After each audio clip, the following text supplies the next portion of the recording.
Наш аил Куркурэу размешчан у перадгор'ях на шырокім плато, куды збягаюцца з цяснін шумлівыя горныя рэчкі. Ніжэй аіла раскінулася жоўтая даліна, велізарны казахскі стэп, акаймаваны адгор'ямі ды цёмнай рысачкай чыгункі, якая ідзе за гарызонт на захад. А над аілам на ўзгорку стаяць два вялікія таполі. Я памятаю іх з таго часу, як памятаю сябе. Колькі разоў хлопчыкам прыбягаў я на таполю, узбіраўся па галінках усё вышэй і вышэй, і неўзабаве з велізарнай вышыні перада мной адкрываўся дзівосны свет прасторы і святла. Я чуў шум таполяў, і сэрца маё білася ад хвалявання і радасці.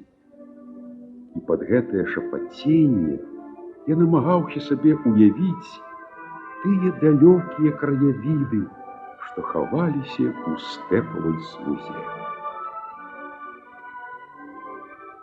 Толькі аб адным я не думаў у той час. Хто пасадзіў тут гэтыя дрэвы? Аб чым марыў?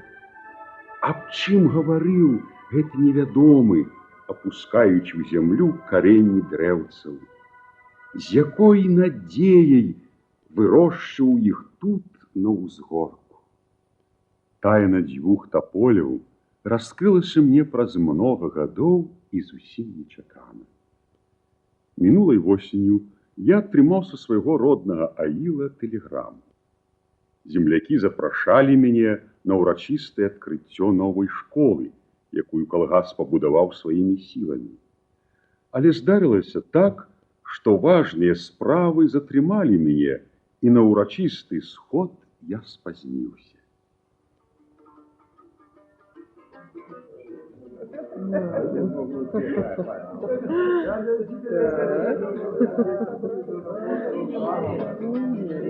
Поглядите, кто приехал! Живи! Гость дорогий! А вы уже чакать перестали. Так. Думали, заганарыўся, забыл про родный аил наш мастер. Сын чакать перестали. Ну, проходь, сядай. На гонаровое место, вось тут. Сядай, Алтынай Сулеймановна! Добрый день! Ну, рад вас бачить. Добрый день, дорогие. Сядайте, коли ласка. Сядай. Дорогим гостем будешь. Сябры мои, глядите, кольки телеграмм привез с пошты наш поважанный аксакал стары Дюшен. Это віншаванне з адкрыццём новой школы. Нас віншуюць з Фрунзе.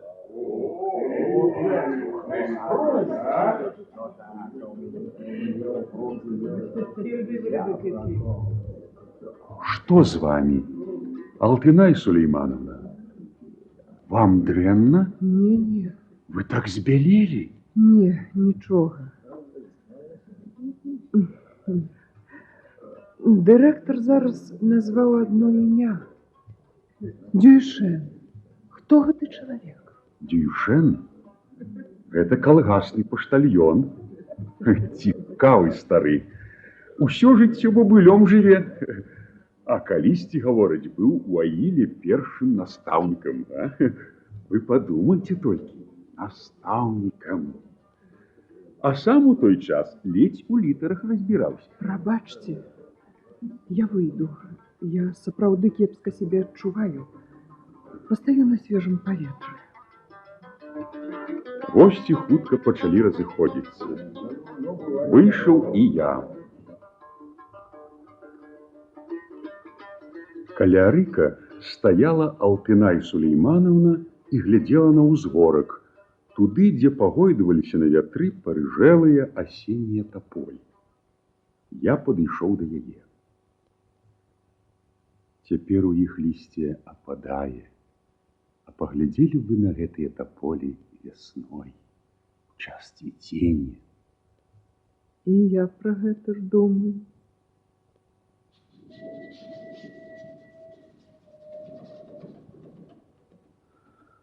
Так, кожны жывы мае сваю вясну і восень. А я памятаю гэтыя таполі зусім маленькімі і памятаю рукі, якія іх пасадзілі. Маскоўскі поезд тут праходзіць, здаецца, у 11. Так, в 11 ночи. Значыць, я павінна ўжо ехаць. Чаму? Вы ж абяцалі пабыць тут некалькі дзён. Народ вас не адпусціць. Не, у мяне тэрміновыя справы. Я павінна зараз жа ехаць. Прашу вас, праводзьце мяне да машыны, яна недалёка. Пройдзем садам, каб нас не бачылі. Калі ласка. Алтынай Сулеймановна, вы нечым усваляваны. Можа, мы пакрыўдзілі вас? Ну што вы? На каго я магла пакрыўдзіцца? Бадай, толькі на сябе. А вось і моя машына. Ну, да пабачэння. Да пабачэння.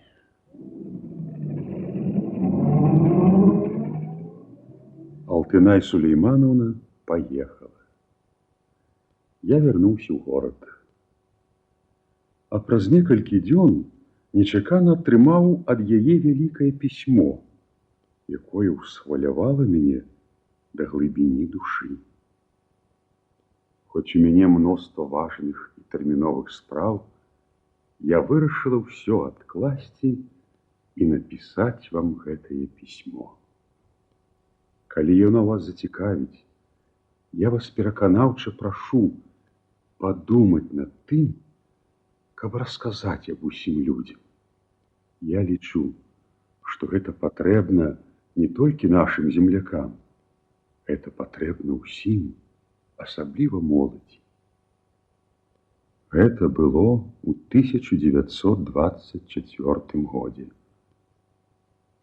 Гэта было у 1924 годзе. Мне ў той час было 14 гадоў, і я жыла ў дваюроднага брата свайго памёршага бацькі. Маці ў мяне таксама не было.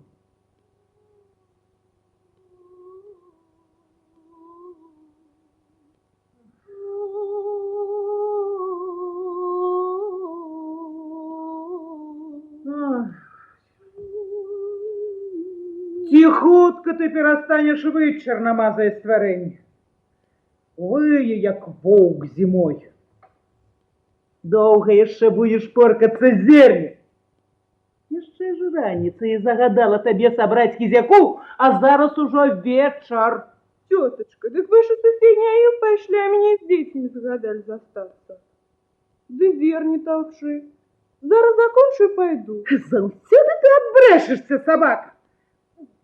Ой, Это что за шум? Ды зноў гэта Дзяцей усіх пабудзеце. дармаедка. Цыц, цыц. А ну, подай мне новый халат и пояс. На сход пойду. Говорят, быццам прислали до нас наставника. Якога гэта настаўніка? Ну, того, что дзяцей вучыць. И говорит еще, что это Дюшен. Ты сын Таштанбека. Того, что з роду кульгавой овечки. Гэта таго галадранца, які пайшоў гадоў 10 назад на чугунку, ды і не вярнуўся дадому. Кажуць, што Дюшен вялікі начальнік, комсомолец. Ну, чаго рот разявіла? Давай сюды халат. Зараз. А ты, Алтынай, бяры мяшок і ідзі за кізяком. Чуеш? Я пабегла збіраць кізяк. Але збіраючы яго, я ўвесь час думала аб школе. Боже, як мне хацелася навучыцца чытаць і пісаць. Калі мы вярталіся ў Аіл, я падгаварыла сябровак пайсці на сход, які праходзіў у паўразбураным хляве на гары.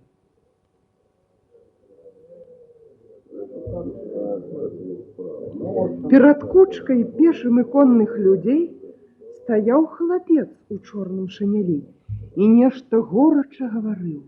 Мы падышлі бліжэй, каб паслухаць, але хлапца перабіў стары ў падранай шубе. Слухай, сынок, раней дзяцей вучылі мулы, а твайго бацьку мы ведалі. Ну такая ж галота, як і мы. Дык скажы, калі ласка, калі гэта ты паспеў стаць мулой, а? Я не мула, а комсомолец. И детей теперь будут учить не мулы, а наставники. А научился грамоте у армии. Молодцы. Ну, говори, хлопец, не бойся. Комсомол послал меня учить ваших детей. Ты лепш скажи, навошта яна нам тая школа? Правильно, навошта? Мы спокон веку живем селянской працей. Нас рыдлёўка кормит. І дзеці нашы будуць жыць так, як жывём мы. На якое ліха ім вучыцца? Няўжо вы супраць таго, каб ваши дети вучыліся? А что ты нас силой примусишь? Пройшли тыя часы. Мы теперь народ свободный. Як хочем, так и будем жить. Тишей! Тишей! Поглядите на гэтую паперу. Хіба вы супраць гэтай паперы, дзе сказано, што трэба абавязкова вучыць дзяцей, дзе пастаўлена пячатка савецкай улады. А хто вам даў зямлю? Хто даў вам волю? Ну, хто супраць законаў савецкай улады? Хто? Нас усё жыццё топтали и крыўдзілі. Мы жылі ў цемры, а цяпер савецкая ўлада хоча, каб мы убачылі святло. А для гэтага патрэбна вучыць дзяцей. Правильно, хлопец скажет. Правильно. Ну, добра. Учи, калі табе ахвота.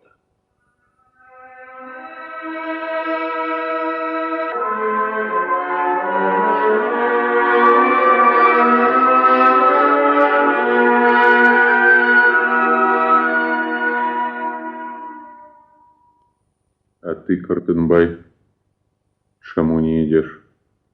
Ты, хлопец, не хвалюйся. Справа новая, не разумеюць яшчэ. Давай лепш подумаем, что рабіць будем. Я і сам добра не ведаю, з чаго і пачаць. Спачатку дах трэба перакрыць, печку скласці ды пабяліць. У гэтай справе нам дапаможа моя старая. Дедуля Караке! І ты тут, дачушка, мы цябе і не заўважылі. А ну иди сюды. Ну, иди. Як тебе звать, дзяўчынка? Алтынай. Алтынай. Доброе імя. І сама ты, напэўна, добрая, а? Хочешь учиться? Будешь ходить в школу? Коли тетка отпустит, буду ходить, дядечка. Ты меня наставником называй. А хочешь поглядеть школу? А? Заходь, не бойся. Не, я потым Не дамоў трэба. Тетка у яе вельмі злая. Сирота. Сирота. А ведаеш, Дюшен, хадзем жыць да мяне. Юрта ў мяне невялікая, але месца хопіць. Ну як? Дякую вам, дядулі Караке. Дякую. Яны пайшлі, а я выйшла з-за хлява, кінулася ў школу і выкінула кізяк з мяшка. Да гэтага часу не ведаю, што прымусіла мяне ў той дзень адважыцца на такі смелы ўчынак. Відаць тое, што з малых гадоў я не чула спагадлівага слова, а гэты чалавек упершыню звярнуўся да мяне так цёпла. Мне захацелася чым-небудзь аддзякаваць яго. У той дзень з таго мяшка кізяку і пачаўся мой новы лёс.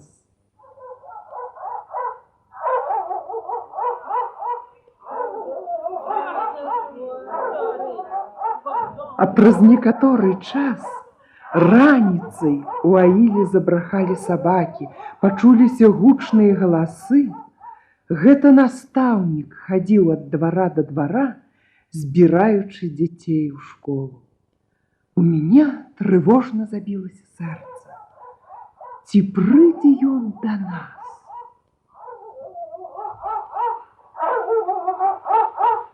Добрый день, господыня! Добрый день.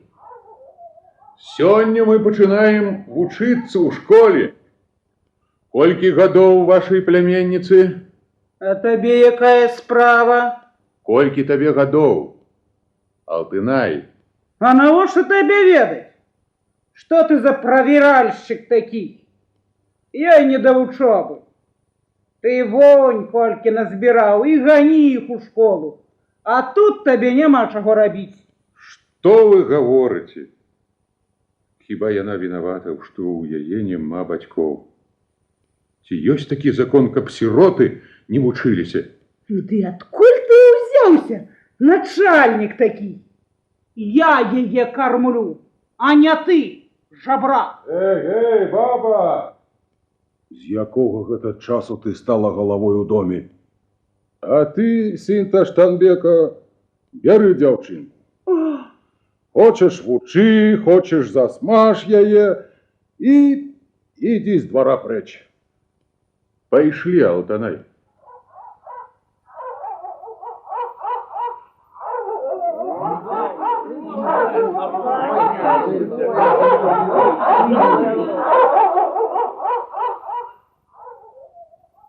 Вось так мне давялося ў першы раз пайсці ў школу. Дюшен пасадзіў нас на разасланую на падлозе салому, даў кожнаму па сшытку, алоўку і па дошчыцы.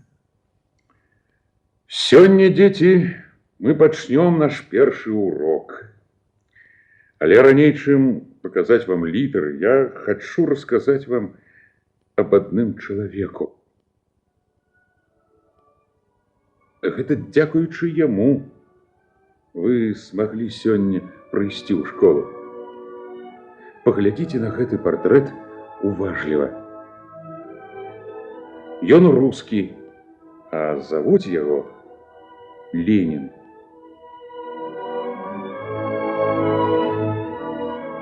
На ўсё жыццё запомніўся мне гэты партрэт. На тым партрэце Ленін быў у ваенным фрэнчы. Раненая рука вісела на павязцы. З-пад кепкі глядзелі уважлівыя вочы.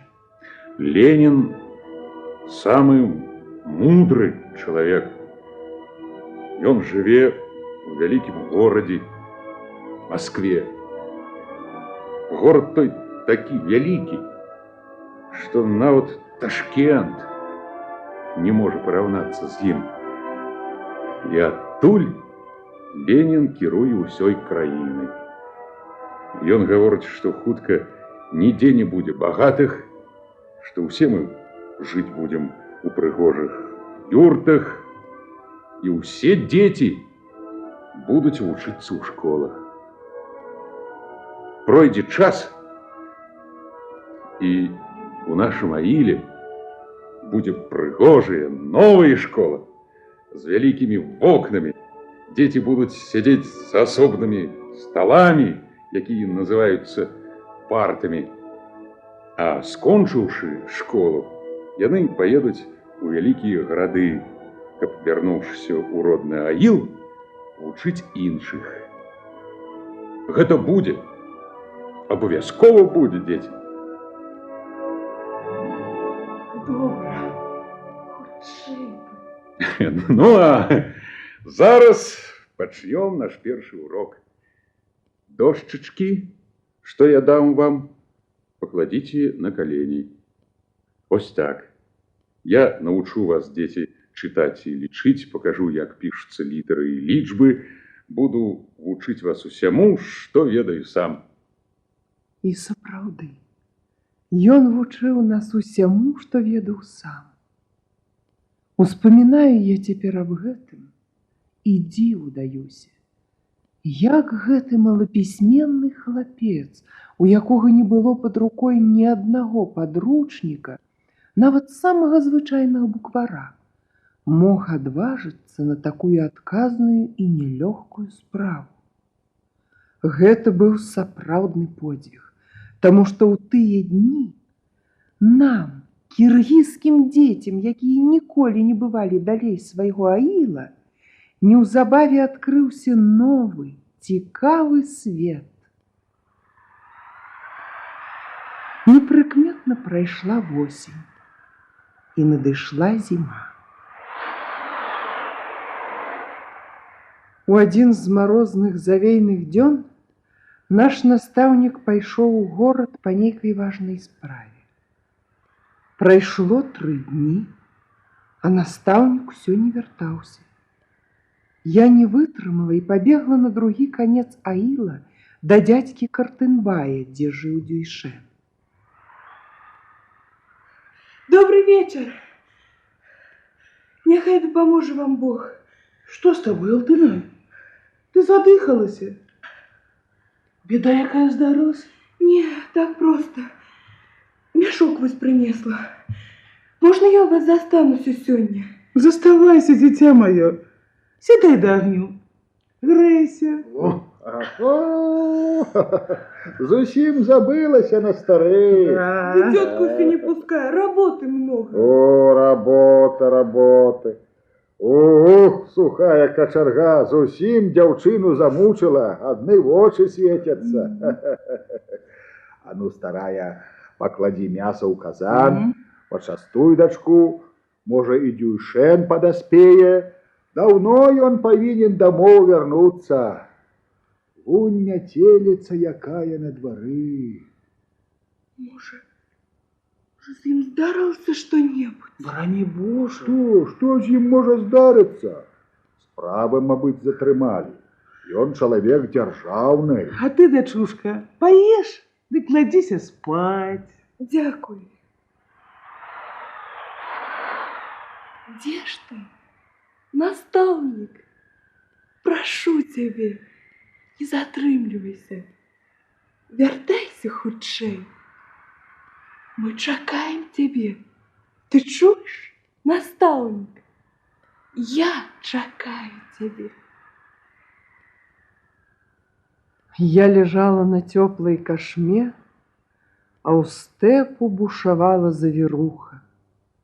Я ўяўляла сабе велізарнае снежнае поле, і па ім ідзе чалавек, мой настаўнік. Сон не прыходзіў да мяне.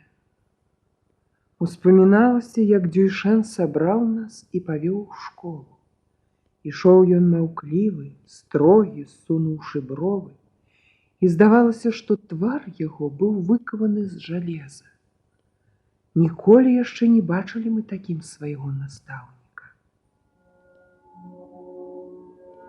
Мы глядзелі на яго моўчкі, адчулі, што здарылася нешта нядобрае.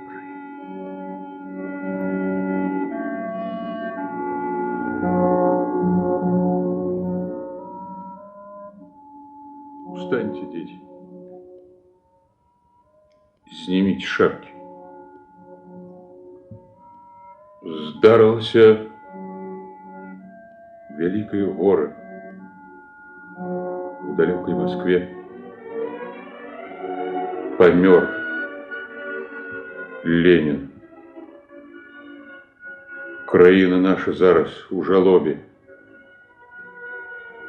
Нехай запам'ятається вам гэты день на ўсё жыццё. У той час, калі прыціхлі гарады і заводы, калі замерлі на путях паязды, калі ўвесь свет быў агорнут жалобай, мы, затаіўшы дыханне, урачыста стаялі разам з настаўнікам у сваім прамёрзлым хляве, які называўся школай, і развітваліся з Леніным. Я иду сёння ў воласць, иду уступать у партию. Вернусь праз 3 дні.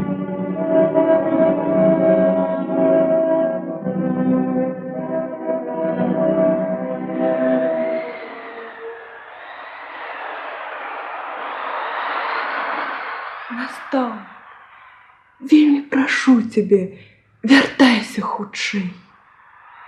Я чакаю цябе. Ты чуеш, настаўнік?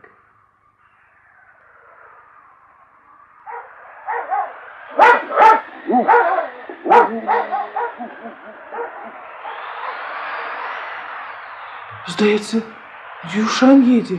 Стары, стары, уставай, запальвай огонь. Зараз. Стрельбу! Хутчэй! Чорную вечку ахвяру, белую вечку ахвяру. Ды няхай захавае цябе святы Баўбедзін. Стрельбу! Дайте стрельбу! Няма стрельбы, что ты? Куды? Дайте палку! Ваўкі! Нікуды мы тебя не пустим. Нікуды, пакуль мы живые. Лепш забі нас на месцы. Ваўкі не паспелі. Напаткалі ля самага дома. Конь яшчэ ў дарозе стаміўся, а потым ваўкі пагналі. Ён дабег да Аілы і упаў. Там яны і накінуліся на яго. Ну і Бог з ім, з канём. Галоўнае, што сам жывы застаўся. А калі б не упаў конь, яны б на цябе накінуліся. О, цяпер скідай вопратку, ды сядай да агню. Дай, боты зніму. А ты, старая, дай чаго-небудзь гарачага. Я хутка. Сядай сюды, Дзюшан, тут цяплей. А чаму ты так позна выехаў? Пасяджэнне зацягнулася к раке. Фух. Я уступил у партию. Ты разумеешь, Караке? У партию. И я обещал детям вернуться сегодня. А завтра с раницы начнем заниматься. Ты послухай только, старая. Ён дал обещание детям. Это мой обовязок, моя работа, Караке. Гляджу я на тебе, Дюшен. Цікавый ты человек. Разумны хлопец, а об себе зусім не дбаешь. Пайшоў бы у чабаны, тёпла и сытно. Я разумею, Караке, что вы добра мне жадаете. Але калі наши дети, як и раней, будут неписьменными, то справы советской улады далеко не пойдут. А вам же хочется, каб яна жила, наша советская улада, а? Вось и Ленин говорил. Ленин же не воскресне. Эх, коли была б такая сила на земле. Хоть Ленин был человеком іншай веры, а я некалькі разоў у день молюся за яго. И по-своему, по-старому так разважаю. Ленин у народе навеки застаўся. Дякую вам, Каракес, за ваши словы. Дякуй. Правильно вы думаете. Пайшоў ён ад нас, а мы будем ісці по ленинскому шляху. Кто? Кто гэта плача? Ды гэта Алтынай. Спалохалася дзяўчынка ваўкоў праклятых. Вось і плача. Алтынай? Алтынай, что с тобой, девчонка? Ты чему плачешь? Я так боялась. Ну, хіба можно так? Ты ж у нас великая. А ну, погляди на меня. У яе з сэрца мне ўсё добра. А ну, старая, пашапчы крыху, адыдзе. А я ўсё плакала і плакала, прытуліўшыся да плеча Дюйшэна мокрым тварам. Ах, калі б яны ведалі, што маё сэрца баліць ад вялікага шчасця, пра якое я не ў сілах была расказаць.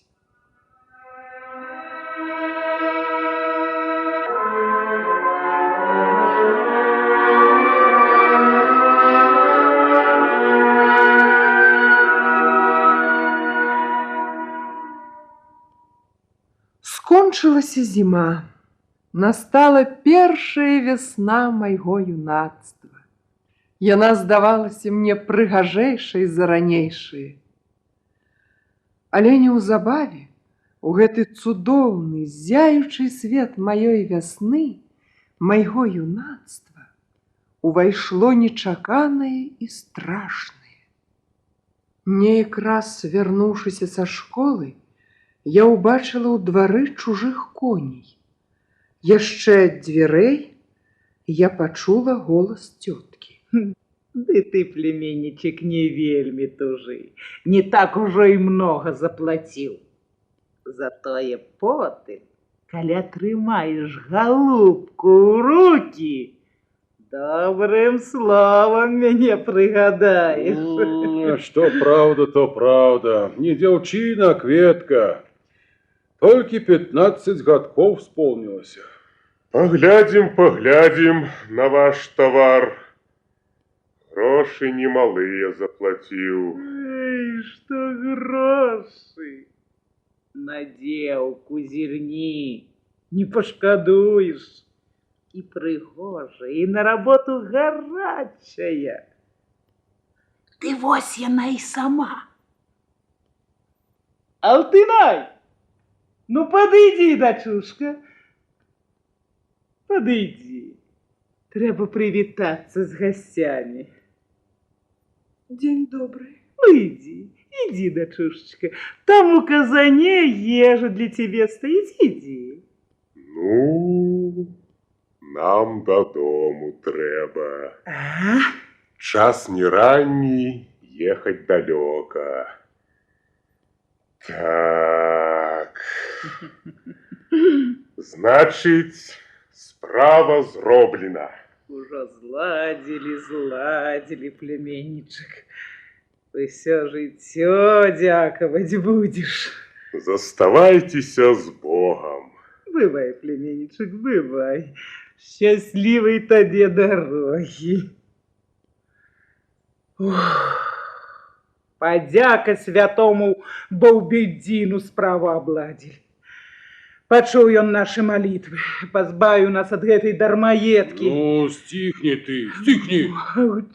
Молчу. Теточка, скажите, навошта прыйшоў гэты чалавек?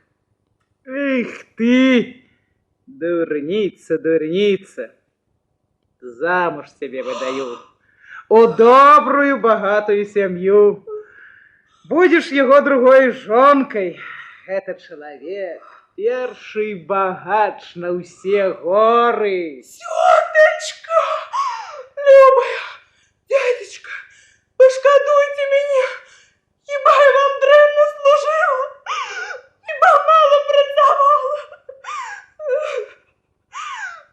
Ён жа вельмі стары. Пошкодуйте мяне. Ты замолчи, дурница. Богу, что берут тебя у такую семью. Это ж такое счастье. Не хочу я замуж! Пошкодуйте! Не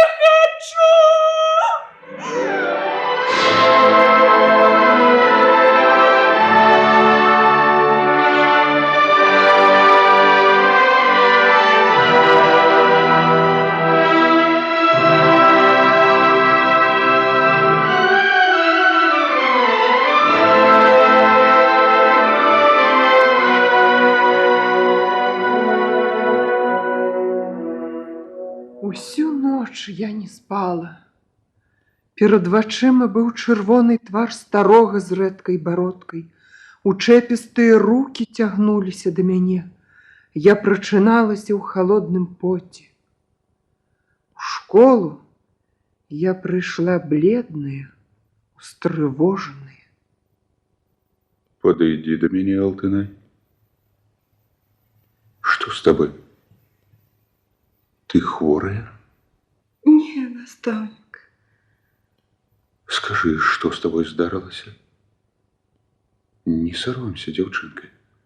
Тетка, яна хоче выдать меня замуж. Ось яно што. Ведаеш, Алтынай, ты не иди додому. Нельга тебе туды. Жить будешь у нас. У тетки. У тетки Сайкал. Зразумела? Да за меня уже заплатили. Ничего. Ничего. Супакойся. Супакойся. Калі я с тобой нічога не бойся. Вучыся, хадзі ў школу, як раней, і ні аб чым не думай. А цяпер паглядзі сюды. Бачыш гэтыя таполькі? Я іх прынёс для цябе, лепшай сваёй вучаніцы. Мы іх пасадзім вось тут, каля школы. І пакуль яны вырастуць, пакуль набяруць сілы, ты таксама станеш дарослай. У цябе душа добрая і розум дапытлівы. Мне заўсёды здаецца, што ты будзеш вучоным чалавекам. Я ў гэта веру. Не сумуй, Алтынай. Паслязаўтра я поеду ў воласць. Буду гаварыць там аб табе. Магчыма, цябе накіруюць вучыцца ў горад. Хочаш паехаць? Вельмі хочу, наставник. І я і цяпер не магу знайсці слоў, каб выказаць, як я была ўдзячна Дюйшэну. А тады я проста стаяла і глядзела на яго. Я глядзела так, быццам бачыла яго ўпершыню. Колькі светлай прыгажосці ў яго твары, колькі далікатнасці і дабраты ў яго вачах. І раптам гарачай хваляй узнялося ў маім сэрцы новае, незнаёмае дагэтуль пачуццё. У думках я кінулася да Дюйшэна. Мне хацелася сказаць яму аб гэтым, абняць, пацалаваць. Але я не адважылася на гэта. Усю ноч, лежачы на кашме, марыла я аб далёкім і незнаёмым мне горадзе. Аб ім я думала і раніцай на уроках. Ребята, глядите, кто приехал. Да это ж твоя тетка Алтынай. А з ёй нейкі чырвонашчокі. О, Боже, навошта яны тут? Яшчэ джигіт, вунь, за ўзгорку скача. Спокойно, дети, не хвалюйтесь. займаетесь своей справой. Я рассказывал вам. Вось он, разбойник. Вы по какой справе? Это тебе не дотычить. Девку буду свою замуж отдавать. Эй ты, бездомная. Не подыходьте до яе. Тут только школьники, и замуж выдавать нема кого. Это мы еще поглядим. Эй вы, мужчины, берите ее. Не чапайте девчонки. Ты что, собака, распоряджаешься чужими девками, як своими жонками? А ну, прэч. Вы не маете права заходить сюда. Это школа. Наплевать мне на твою школу. Бей его. Я. Отпустите наставника. Не бей наставника. Забирайте меня. Только не бей наставника. Бежите. Бежите, дети. Бежите, Уаил. Утекай, Алтынай. Дай ему, бей его по голове мацней. Давайте его, мужики. А мы зараз за девчинку возьмемся. Привяжите ее до седла. Да мацней. Пустите.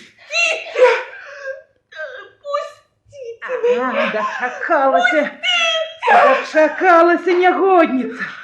Вось як я тебе выдаю замуж, и наставнику твоему конец.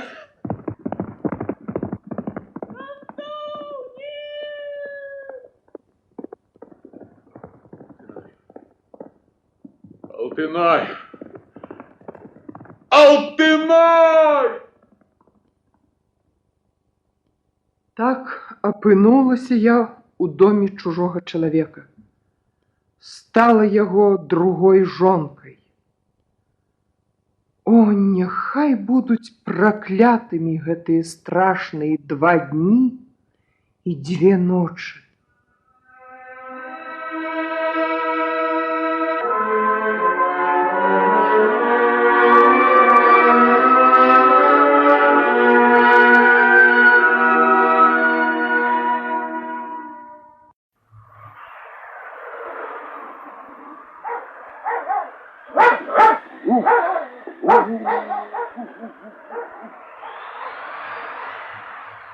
Здається, Дюшан едет. Старый, уставай, запаливай огонь. Зараз. Стрельбу! Худшей! Черную овечку Ахверу, белую овечку Ахверу. Да нехай заховает тебе святый Баубедин. Стрельбу! Дайте стрельбу! Няма стрельбы, что ты? Куды? Дайте палку! Волки! Никуда мы тебя не пустим. Никуда, покуль мы живые. Лепш заби нас на месте. Волки не поспели. Напаткали ля самага дома. Конь яшчэ ў дарозе стаміўся, а потым ваўкі пагналі.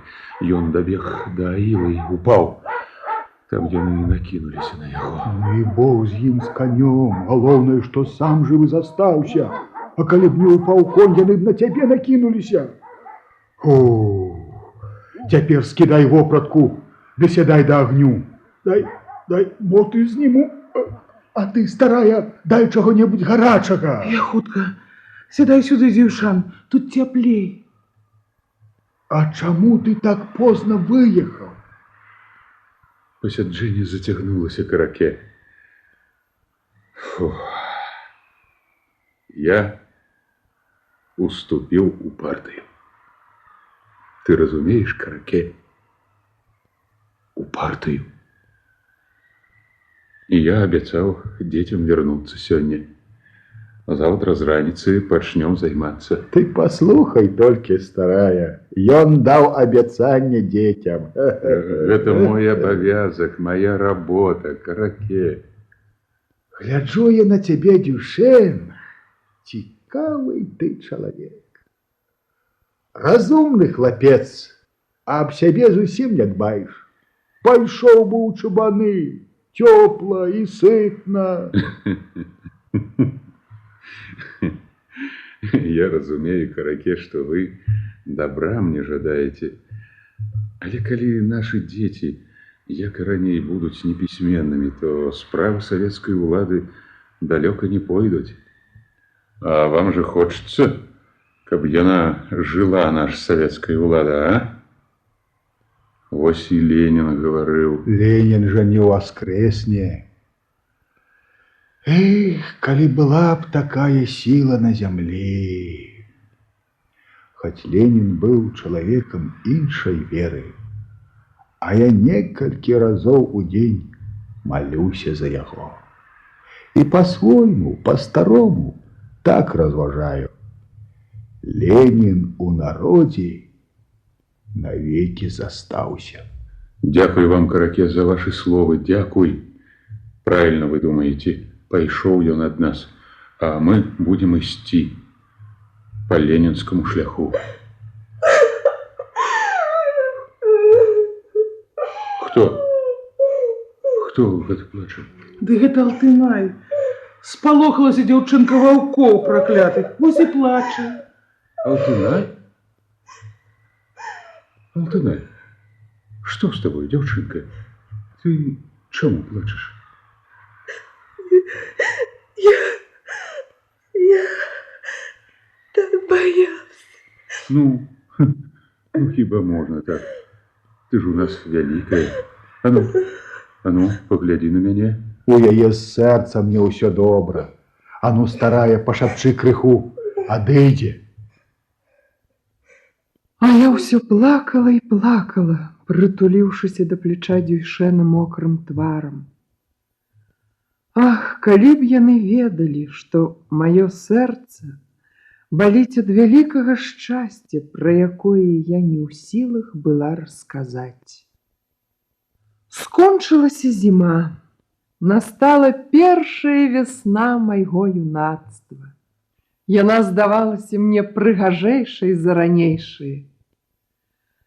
Але неўзабаве у гэты цудоўны, зяючы свет маёй вясны, майго юнацтва, увайшло нечаканае і страшнае. Неяк раз, вярнуўшыся са школы, я ўбачыла ў двары чужых коней. Яшчэ ад дзвярэй я пачула голас цёткі. Ды ты, племяннічек, не вельмі тужы. Не так ужо і многа заплаціў. Затое потым, калі атрымаеш галубку ў рукі, добрым словам мяне прыгадаеш. Что правда, то правда. Не дзяўчына, Кветка. Толькі 15 гадкоў исполнилось. Поглядим на ваш товар. Гроши немалые заплатил. Эй, что грошы? На дзеўку зірні, не пашкадуеш.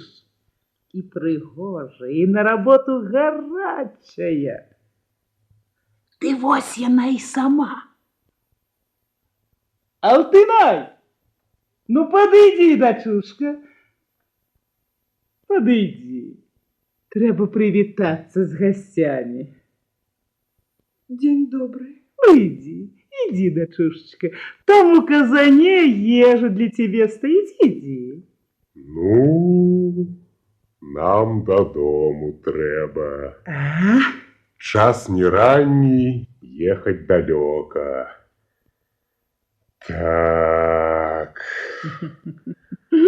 Значит, справа зроблена.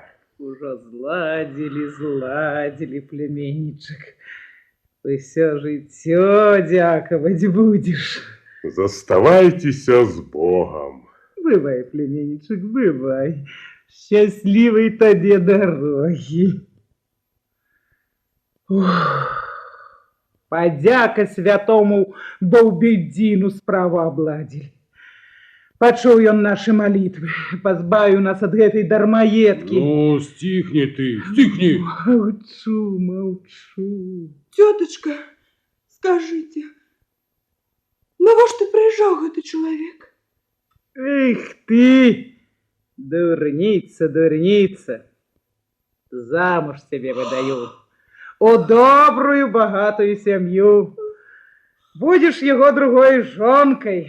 Это человек, перший богач на усе горы. Теточка, любая, дядечка, пошкодуйте меня, хіба я вам дрэнна служила?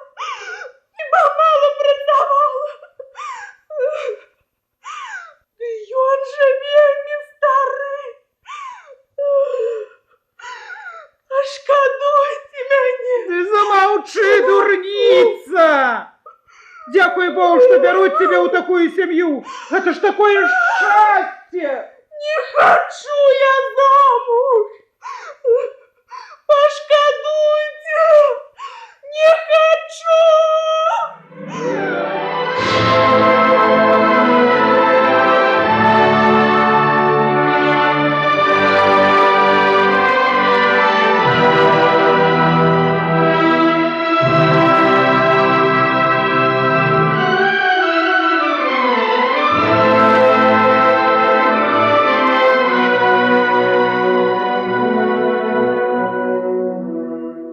Усю ноч я не спала.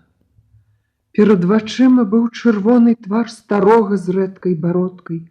Учэпістыя рукі цягнуліся да мяне. Я прачыналася ў халодным поце. У школу я прыйшла бледная, устрывожаная. Подойди до меня, Алтынай. Что с тобой?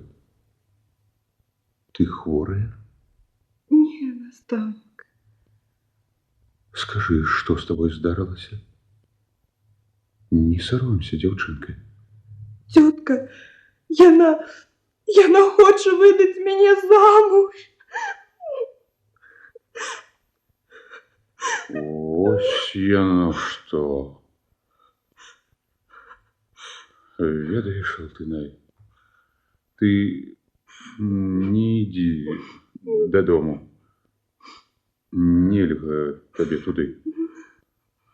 Жить будешь у нас. У тетки. У тетки Сайкал. Зразумела? Да за меня уже заплатили. Ничего. Ничего. Супакойся. Супакойся. Калі я с тобой нічога не бойся. Вучыся, хадзі ў школу, як раней, і ні аб чым не думай. А цяпер паглядзі сюды. Бачыш гэтыя таполькі? Я іх прынёс для цябе, лепшай сваёй вучаніцы. Мы іх пасадзім вось тут, каля школы. І пакуль яны вырастуць, пакуль набяруць сілы, ты таксама станеш дарослай. У цябе душа добрая і розум дапытлівы. Мне заўсёды здаецца, што ты будзеш вучоным чалавекам.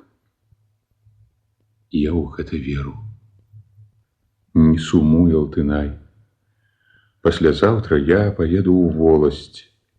Буду гаварыць там аб табе.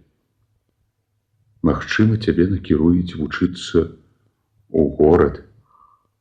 Хочаш паехаць? Вельмі хочу, наставник. Я і цяпер не магу знайсці слоў, каб выказаць, як я была ўдзячна Дюйшэну. А тады я проста стаяла і глядзела на яго. Я глядзела так, быццам бачыла яго ўпершыню.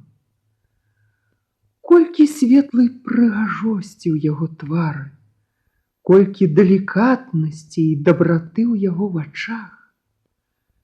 І раптам гарачай хваляй узнялося ў маім сэрцы новае, незнаёмае дагэтуль пачуццё. У думках я кінулася да Дюйшэна. Мне хацелася сказаць яму аб гэтым, абняць, пацалаваць. Але я не адважылася на гэта. Усю ноч, лежачы на кашме, марыла я аб далёкім і незнаёмым мне горадзе. Аб ім я думала і раніцай на уроках. Ребята, глядите, кто приехал. Да это ж твоя тетка Алтынай. А з ёй нейкі чырвонашчокі. О, Боже, навошта яны тут? Яшчэ Джигит, вунь, за ўзгорку скача. Спокойно, дети. Не хвалюйтеся, займайтеся сваёй справай. Я рассказываў вам.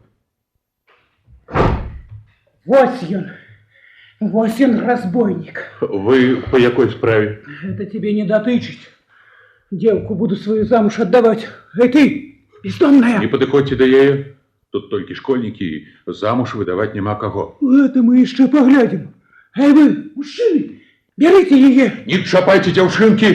Ты что, собака, распараджаешься чужими девками, як своими жонками? А ну, прэч. Вы не маете права заходить сюды. Гэта школа. Наплевать мне на твою школу. Бей его. Отпустите наставника. Не бей наставника. Забирайте меня. Только не бей наставника. Бежите, бежите, дети. Бежите, Уаил. Утекай, Алтынай. Дай ему, бей его по голове мацней. Тримайте его, мужики. А мы зараз за дзяўчынку возьмемся. Привяжите ее до седла. Да мацней. Пустите.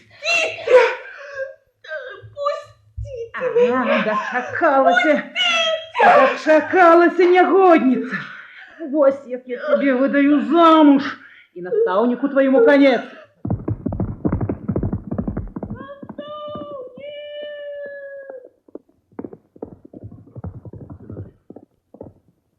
Алтынай! Алтынай!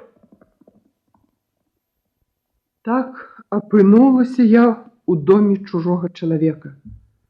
Стала яго другой жонкай. О, няхай будуць праклятымі гэтыя страшныя 2 дні і 2 ночы. На 3-ю ноч я вырашыла ўцячы. Я пачала шукаць што-небудзь вострае, але нічога не знайшла, акрамя невялікага драўлянага калка. У роспачы я пачала капаць зямлю пад юртай. Я з усіх сіл скрабла зямлю пазногцямі, ранячы да крыві пальцы. Ад стомы і адчаю я страціла прытомнасць.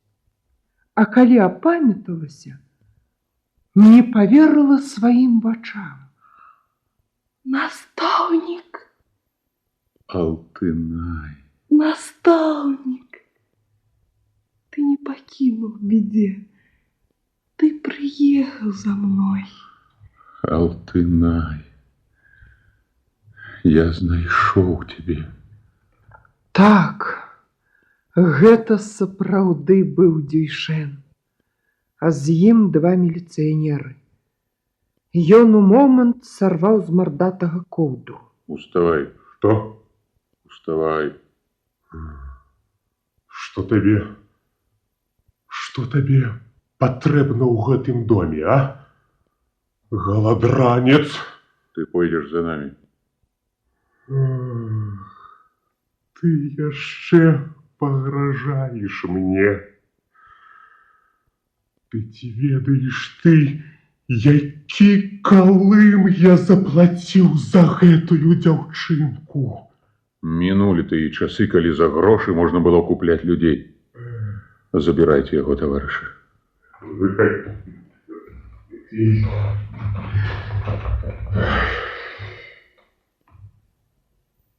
Алтынай, ластаўка моя. Наставник. Дорогой мой наставник. Алтынай. Алтынай, послухай, што я табе скажу. Учора я быў у воласці. Ты поедешь вучыцца у горад. Чуеш, Алтынай?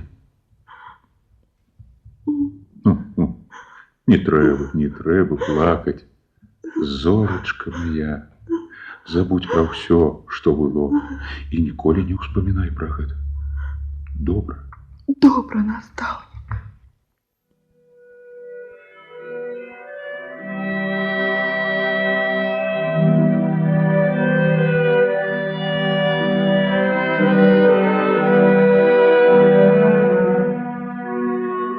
Чаму сляды людзей не застаюцца на ўсё жыццё на дарагіх памятных ім месцах.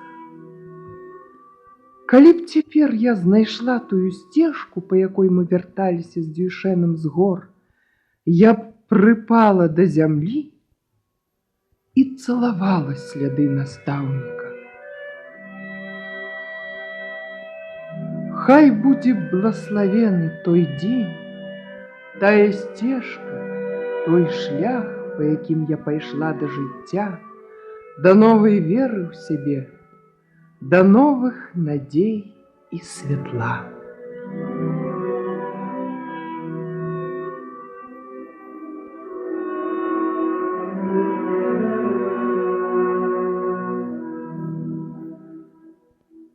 А праз 2 дні Дюйшэн прывёз мяне на станцыю. Алтынай, ты павінна вучыцца. Можа, ты станеш сапраўдным настаўнікам і тады ўспомніш нашу школу, мяне. Я ніколі не забуду нашу школу. І вас, дарагі мой настаўнік. Скажы, Алтынай, гэта ты пакінула ў той першы дзень кізяк ля парога школы? А? Я настаўнік. Я быў упэўнены ў гэтым. Агеньчык мой светлы. Будь шчаслівы, Алтынай. І галоўнае, вучыся. Вучыся добра. Настаўнік! Не плач, Алтынай. А ты таполькі, што мы пасадзілі, я сам буду кадаваць. А калі ты вернешся некалі сюды, убачыш, якія яны будуць прыгожыя.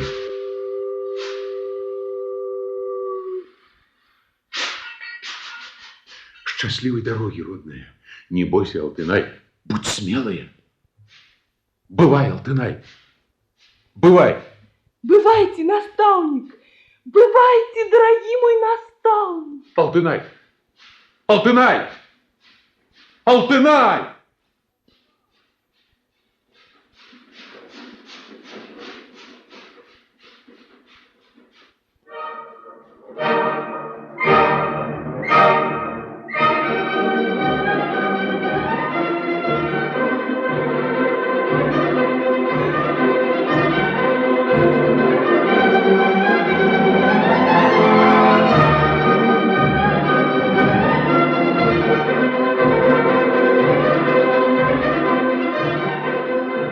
Поезд минул туннель и, набираючи скорость, понес меня по раўнінах казахского стэпу до нового жыцця. Я глядела в окно вагона и развитывалась со своим детинством, со своей першей школой, со своим першим, никому не выказанным каханнем. Я поступила на рабфак и неўзабаве написала письмо. Дорогий мой настаўник, я пишу вам с далекого города. Калі б вы ведали, якая счастливая я, что наша агульная мара сбывается. Я сапраўды вучуся у вялікім горадзе, цудоўнай светлай школе, аб якой вы не раз рассказывали нам. Часам мне бывае вельмі цяжка, тому што многае даводзіцца пачынаць з азоў. І тады я ўспамінаю вас, дарагі настаўнік, і мне робіцца лягчэй. Як даўно я не бачыла вас, але ваш вобраз заўсёды жыве ў маім сэрцы, і ўспаміны аб вас саграваюць яго. А яно, гэтае сэрца, належыць вам на ўсё жыццё, дарагі мой настаўнік. Дорогий мой Дюйшэн, ваша Алтынай. Доўга я чакала адказу на сваё пісьмо, але дарэмна. Я думаю, што Дюйшэн адмовіў мне і сабе ў каханні таму, што не хацеў перашкаджаць мне вучыцца. Магчыма, ён меў рацыю. Ішлі гады. Сваю першую дысертацыю я абараніла ў Маскве. Для мяне гэта было вялікай, сур'ёзнай перамогай. Усе гэтыя гады я не была ў Аіле. А тут пачалася вайна. Позняй восенню, эвакуіруючыся з Масквы ў Фрунзе, я сышла на той станцыі, з якой праводзіў мяне мой настаўнік, і паехала ў родны Аіл.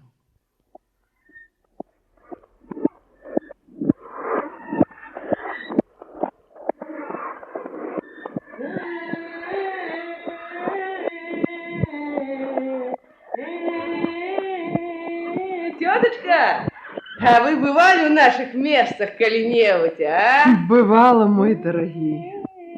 А вы что ж, эвакуированная, а? А, да свояков, напэўна. Не. Я шукаю аднаго чалавека. Ты ведаеш каго-небудзь з гэтага Аіла? Ведаю, тут усе свае. А Дюйшэна ведаеш? Таго, што настаўнікам быў. Дюйшэн, ага, Дюйшэн. Дюйшэн вядома ведаю. Ён у армію пайшоў. Я яго з калгаса ссаў, ось на гэтай брычцы военкамат адвозіў.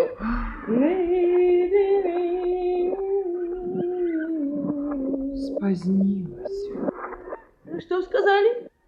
Так, нічога, дарагі.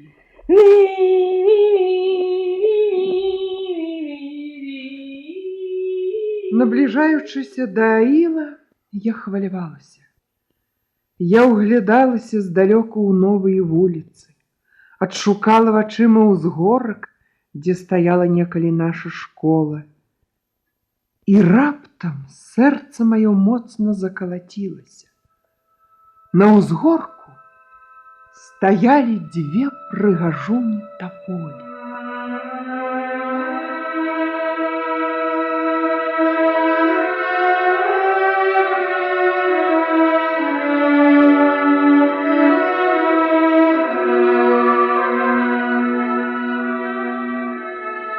Не плачь, Алтынай,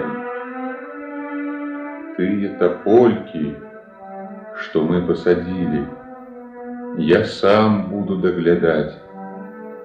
И коли ты вернешься додому, убачыш, якія яны будуць прыгожыя.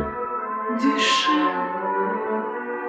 дзякуй табе, Дюйшэн, за ўсё, што ты для мяне зрабіў.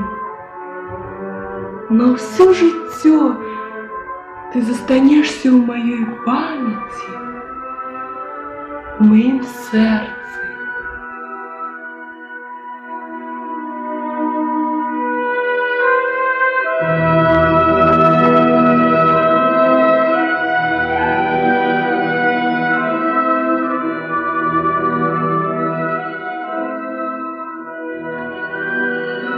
Скончылася вайна, і я пачала шукаць Дюйшэна. Але куды не пасылала я запатрабаванні, прыходзіў адзін адказ: загінуў без вестак. Ішлі гады, і паступова адыходзіла, забывалася мінулае. І раптам гэта нечаканая сустрэча на ўрачыстым вечары адкрыцця школы. Вы, вядома, здзівіліся тады, чаму я так нечакана паехала з Куркурэў. Я ж магла расказаць людзям усё, аб чым я зараз паведаміла вам. Не, я адчувала сябе вінаватай. Я разумела, што не мне трэба было сядзець на ганаровым месцы пры адкрыцці школы. Гэта права належала нашаму першаму настаўніку, першаму камуністу нашага Аіла, Дюйшэну. Моладзь не ведае, якім настаўнікам быў Дюйшэн. Я абавязана была расказаць ёй пра яго. Я яшчэ прыеду ў Куркурэў і параю людзям назваць новую школу-інтэрнат школай Дюйшэна. Спадзяюся, што і вы, як земляк, падтрымаеце маю прапанову. Я прашу вас аб гэтым. У Маскве зараз 2:00 ночы. Я стаю на балконе і думаю аб тым, як я прыеду ў Аіл, сустрэнуся з настаўнікам і буду прасіць прабачэння.